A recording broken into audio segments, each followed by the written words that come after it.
1 kg white truffle cake എങ്ങനെയാണ് എത്രയും പരത്തിയിട്ട് ചെയ്തെടുക്കാൻ പറ്റുന്നത് എന്നാണ് ഇന്നത്തെ വീഡിയോയിൽ കാണിക്കുന്നത്. Hi dears, welcome back to my channel. ഇന്നൊരു വൈറ്റ് ട്രഫിൾ കേക്കിൻ്റെ കേക്ക് റെസിപ്പിയാണ് ഇന്നത്തെ വീഡിയോയിൽ കാണിക്കുന്നത്.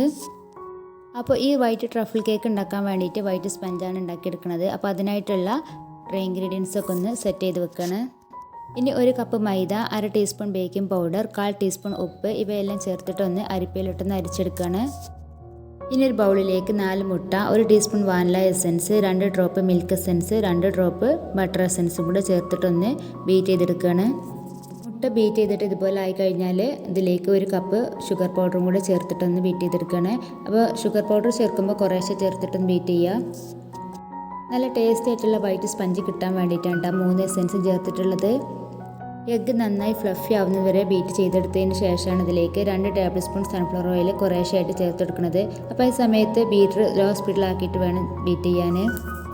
ഇനി നേരത്തെ അരച്ച് വെച്ചിട്ടുള്ള കേക്ക് ഫ്ലോർ കുറേശ്ശെ ഇട്ടെടുക്കുന്നുണ്ട്. അപ്പോൾ ആ സമയത്ത് കുറേശ്ശെ 1/4 കപ്പ് പാലെടുത്തിട്ട് അതിന് കുറേശ്ശായിട്ട് ചേർത്ത് കൊടുക്കുക. എന്നിട്ട് പിന്നെ കേക്കിൻ്റെ ഈ ഫ്ലോർ ഇട്ടെടുക്കുക. അങ്ങനെ ഈ നല്ല ബാറ്റർ ഉണ്ടാക്കിയിട്ടുണ്ട്. ഇതൊരു 9 ഇഞ്ചിൻ്റെ കേക്ക് ടിന്നിലാട്ടോ ബേക്ക് ചെയ്തെടുക്കുന്നത്. 230 10 മിനിറ്റ് പ്രീ ഹീറ്റ് ചെയ്തിട്ടുള്ള ഓവനിൽ 120 ഡിഗ്രിയിൽ 35 മിനിറ്റ് കൊണ്ടാണ് ബേക്ക് ചെയ്തെടുത്തത്.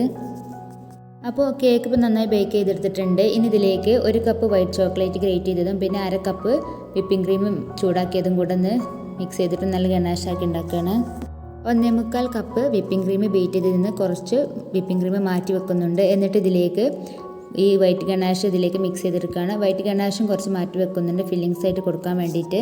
ഇതൊക്കെ നല്ല സോഫ്റ്റ് ആയിട്ടുള്ള സ്പഞ്ചായി കിട്ടിയിട്ടുണ്ട്. ഇനി ഒരു ബേസ് എടുത്തിട്ട് അതിന്മേൽ വിപ്പിംഗ് ക്രീം ജസ്റ്റ് ഒന്ന് ആക്കി കൊടുക്കുന്നുണ്ട്. ഈ വൈറ്റ് സ്പഞ്ചിനെ ഞാൻ 3 ലെയറാക്കി കട്ട് ചെയ്തെടുത്തിട്ടുള്ളത്. 2 ലെയർ നല്ല സാധാരണ നമ്മൾ കട്ട് ചെയ്തെടുക്കണം അതേ രീതിയിലും, 1 ലെയർ തിന്നാക്കി എടുത്തിട്ട് പിന്നെ അതിന് പീസാക്കിയിട്ടാണ് കേട്ടോ 1 ലെയറാക്കി വെക്കുന്നത്. അതിന് വീഡിയോയിൽ കാണിക്കാം. ഫസ്റ്റത്തെ ലെയറിൽ ഷുഗർ സിറപ്പ് വെച്ചിട്ട് വെറ്റ് ചെയ്തെടുത്തു. പിന്നെ ക്രീമാക്കി കൊടുക്കുകയാണ്. ക്രീമാക്കിയതിന് ശേഷം ഇതിന് മുകളിൽ നേരത്തെ ഉണ്ടാക്കിയിട്ടുള്ള വൈറ്റ് ഗനാഷാണ് ഉണ്ടാക്കി കൊടുക്കുന്നത്.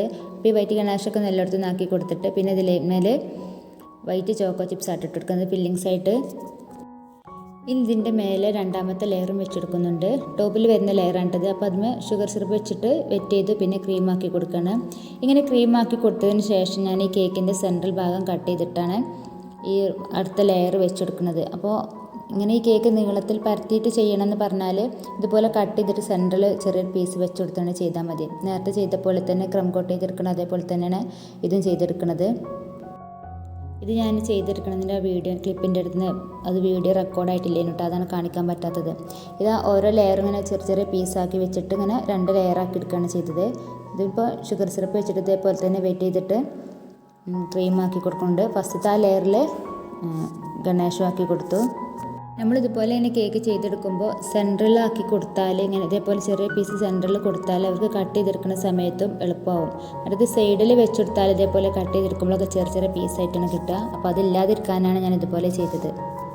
ഇനി കേക്ക് ക്രം കോട്ട് ചെയ്തെടുത്തിട്ട് ഫ്രിഡ്ജിൽ 1 മണിക്കൂർ സെറ്റ് ചെയ്യാൻ വേണ്ടി വെക്കുകയാണ്.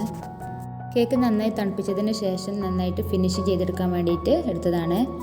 ഇനി ഇതിൻ്റെ സൈഡ് ഭാഗവും പിന്നെ ടോപ്പിലൊക്കെ നന്നായിട്ട് ക്രീം കൊടുത്തിട്ട് ഫിനിഷിങ് ചെയ്തെടുക്കുകയാണ്. ഇനി കേക്കിൻ്റെ ടോപ്പിൽ നന്നായി ക്രീമാക്കിയിട്ട് ഫിനിഷിങ് ചെയ്തെടുക്കുകയാണ്. ഇതുപോലെ ചെയ്തതിന് ശേഷം പിന്നെ സ്ക്രാപ്പറോ ഇതേപോലെ കാർഡ് എന്തെങ്കിലും വെച്ചിട്ടൊന്ന് സൈഡ് ഭാഗമൊക്കെ നന്നായിട്ട് ഫിനിഷിങ് ചെയ്തെടുക്കുകയാണ്. സൈഡ് ഭാഗം ഫിനിഷിങ് ചെയ്തെടുത്ത് കഴിഞ്ഞാൽ കേക്കിൻ്റെ ടോപ്പിൽ ഒന്നും കൂടെ ഒന്ന് പാലറ്റ് നൈഫ് വെച്ചിട്ടൊന്ന് ഫിനിഷിങ് ചെയ്തെടുക്കാനുണ്ടാവും. അപ്പോൾ അതൊക്കെ ചെയ്തതിന് ശേഷം പിന്നെ ഈ സ്ക്രാപ്പറിൻ്റെ ഡിസൈനായിട്ട് കൊടുക്കുന്നത്. അപ്പോൾ ഇത് സൈഡിൽ നന്നായിട്ട് വലിച്ചെടുക്കുന്നുണ്ട്. ഇനി ക്രീമിൽ ഒരു ബ്ലൂ കളർ കൊടുത്തിട്ട് അതാണ് ടോപ്പിൻ്റെ മേലായിട്ട് കൊടുക്കുന്നത്. ഈ ഒരു ഡിസൈന് പാലറ്റ് നൈഫ് വെച്ചിട്ട് ചെയ്തിട്ട് പിന്നെ സ്പൂൺ വെച്ചിട്ട് ഇതുപോലെ ചെയ്തെടുത്തിട്ടുണ്ട്. പിന്നെ കേക്കിൻ്റെ മുകളിൽ കുറച്ച് എഴുതാനുണ്ടായിരുന്നു. അപ്പോൾ അതൊക്കെ എഴുതി കഴിഞ്ഞതിന് ശേഷം സൈഡിൽ ബോർഡർ ആക്കിയിട്ട് സ്റ്റാർ നോസിൽ വെച്ചിട്ട് ഒരു ഡിസൈനും കൊടുത്തു. ആ ബോർഡർ ഡിസൈൻ തന്നെയാണ് കേക്കിൻ്റെ മേലായിട്ടും കൊടുത്തിട്ടുള്ളത്. പിന്നെ ചെറിയ 2 റോസ് ഫ്ലവർ വരച്ചിട്ട് അതും മേലെ കൊടുത്തിട്ടുണ്ട്. അപ്പോൾ ഇത്രയാണ് കേട്ടോ വൈറ്റ് ട്രഫിൾ കേക്കിൻ്റെ വീഡിയോയിൽ കാണിക്കാനുള്ളത്. ഈ ഒരു വീഡിയോ നിങ്ങൾക്ക് എല്ലാവർക്കും ഇഷ്ടമായിട്ടുണ്ടെങ്കിൽ ലൈക്കും ഷെയറും കമൻറ്റും ചെയ്യണേ. പിന്നെ എൻ്റെ ഈ ചാനൽ സബ്സ്ക്രൈബ് ചെയ്യാതെ കാണുന്നവരാണെങ്കിൽ സബ്സ്ക്രൈബ് കൂടി ചെയ്യണേ. താങ്ക്